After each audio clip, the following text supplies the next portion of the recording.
আমরা কাঁঠাল বীজ দিয়ে নানান রকমের রেসিপি বানিয়ে থাকি। এই পদ্ধতিতে আপনারা বানিয়ে দেখুন, খেতে দারুণ টেস্টি হয়। এটি ঘরে থাকা কম উপকরণ দিয়েই বানানো যায়। তাহলে চলুন দেখে নিই কাঁঠাল বীজের এই রেসিপিটি। এটি বানানোর জন্য কাঁঠাল বীজগুলো শুকিয়ে নিয়েছি। শুকিয়ে যাওয়ার পর ছাড়িয়ে নিয়েছি। এবার একটা পাত্রে জলে বীজগুলো দিয়ে দেব। এগুলো ভালো করে ধুয়ে পরিষ্কার করে নিয়েছি। এবার এই বীজগুলো সেদ্ধ করার জন্য একটা প্রেসার কুকার নিয়েছি। প্রেসার কুকারে এই কাঁঠালের বীজগুলো দিয়ে দেব। পরিমাণ মতো জল দিয়ে দেব। দিয়ে দেব পরিমাণ মতো নুন। তারপর ঢাকা লাগিয়ে গ্যাস অন করে বসিয়ে দেব। এই কাঁঠালের বীজগুলো সেদ্ধ করার জন্য 3টে সিটি দিয়ে দেব। এবার এই বীজগুলো সেদ্ধ হয়ে গেলে একটি প্লেটে ছান্তার সাহায্যে ছেঁকে নেব।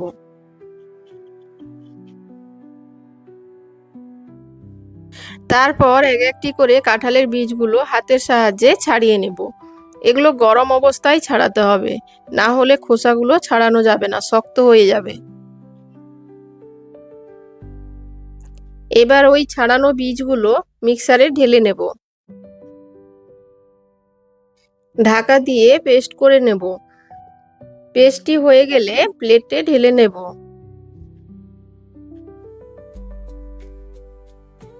এবার কিছু মশলা অ্যাড করব। দিয়ে দেব হাফ বাটি পরিমাণ বেসন।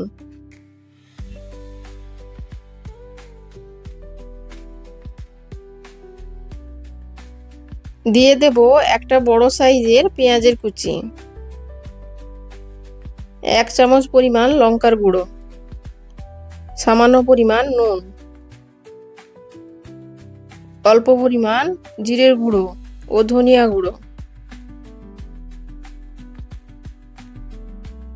আর দিয়ে দেব হলুদের গুঁড়ো। এগুলো একসঙ্গে ভালো করে মাখিয়ে নেব।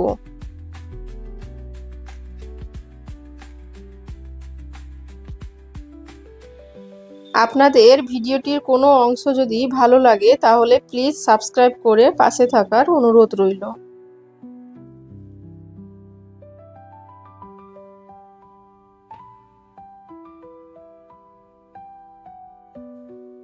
মাখিয়ে নেওয়ার পর হাতের সাহায্যে মুঠো করে 2 হাতের তালুতে চাপটা করে কোপ্তা আকারে করে নেব।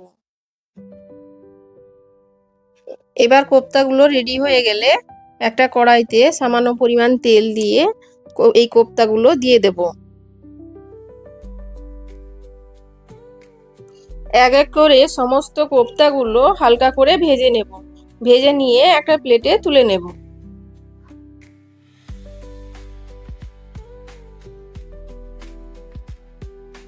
এবার ওই তেলে অল্প পরিমাণ আলু কেটে দিয়ে দেব।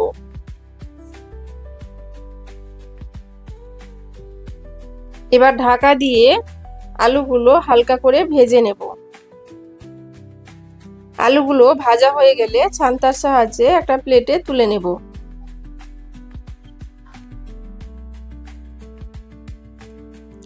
ওই তেলে গোটা শুকনো লঙ্কা ও জিরের ফোড়ন দেব। 30 থেকে 40 সেকেন্ড ভাজা হলে দিয়ে দেব পেঁয়াজের কুচি।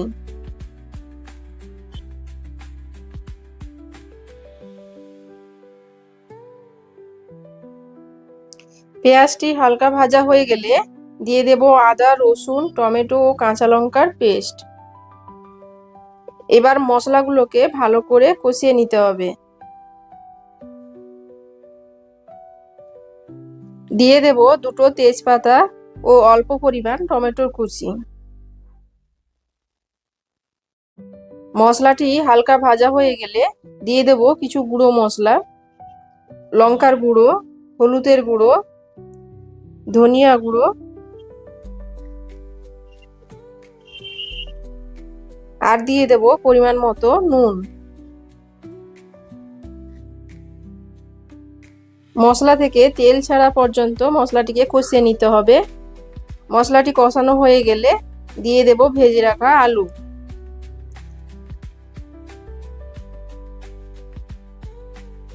আলুটিকে মশলার সঙ্গে লো টু মিডিয়াম ফ্লেমে 5 মিনিট ভালো করে কষিয়ে নিতে হবে। কষিয়ে নেওয়ার পর পরিমাণ মতো জল দিয়ে দেব।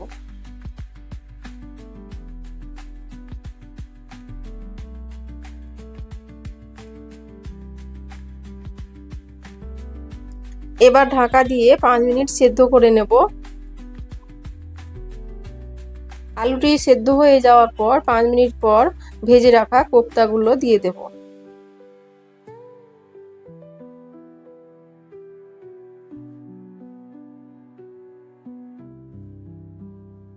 কোপ্তাগুলো দেওয়ার পর 5 মিনিট ঢাকা দিয়ে আবার সেদ্ধ করে নেব।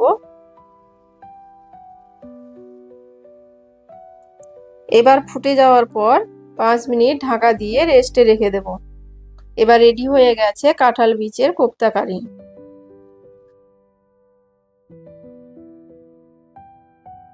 তো আপনারা দেখলেন এটি বানানো কতটা সহজ ছিল। যেমন দেখতে লোভনীয় হয়েছে তেমনি খেতেও দারুণ টেস্টি হয়েছে।